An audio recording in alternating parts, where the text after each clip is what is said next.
Hello বন্ধুরা, কেমন আছো সবাই? বাজার চলতি কেমিক্যালযুক্ত সাবান ব্যবহার করে ত্বকের ক্ষতি না করতে চাইলে বাড়িতেই আমার বলা উপায়ে নিজেরাই সাবান তৈরি করে ব্যবহার করো। বাজার চলতি সাবান নিয়মিত ত্বকে ব্যবহারের ফলে ত্বক রুক্ষ এবং শুষ্ক হয়ে পড়ে।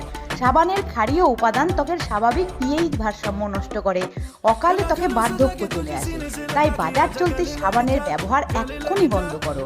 আমার বলা উপায়ে সাবানটি বাড়িতে তৈরি করে একবার ব্যবহার করে দেখো। এটা যত মাখবে তত গ্লো পাবে। সাবানটা তৈরি করতে বাটিতে নাও 1 চামচ বেসন, 1 চামচ চাল গুঁড়ো, 1 চামচ কফি পাউডার, 1 চামচ নারকোল তেল আর 2 চামচ গোলাপ জল। সমস্ত কিছুকে ভালো করে মিশিয়ে আগে মিশ্রণটাকে তৈরি করো। তারপর সোপ বেস থেকে একটা ছোট টুকরো কেটে নিয়ে এটাকে ছোট ছোট টুকরো করে ডাবল বয়েল প্রসেসে গ্যাসের ফ্লেমটা লোতে রেখে সোপ বেসটাকে গলিয়ে নাও। তারপর ওই মিশ্রণটাকে এখানে অ্যাড করো। তারপর আবারও 2 মিনিট ফুটিয়ে নাও। একটু গরম অবস্থাতেই সোপ মোল্ডের ওপরে এটাকে ঢেলে দাও। তারপর 2 ঘন্টা এটাকে রেস্টে রাখো। হাতের কাছে যদি সোপ মোল্ড না থাকে এটা তোমরা বাটিতেও ঢেলে দিতে পারো। 2 ঘন্টা পর এই সাবান ব্যবহার করো। এতে থাকা বেসন ও চাল গুঁড়ো ত্বকের ডেড সেল, ময়লা, নোংরা, ব্ল্যাকহেডস দূর করবে, ত্বককে গভীর থেকে পরিষ্কার করবে। কফি ত্বকের অকাল বার্ধক্য রোধ করবে, বলিরেখা দূর করবে।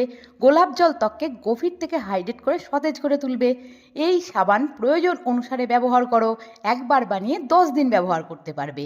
এইভাবে ত্বকের যত্ন নাও, সঙ্গে পর্যাপ্ত জল, তাজা শাকসবজি আর ফল খাও। ভিডিও ভালো লাগলে লাইক করে সঙ্গে থেকো। আবার দেখা হবে। ভালো থেকো, টাটা।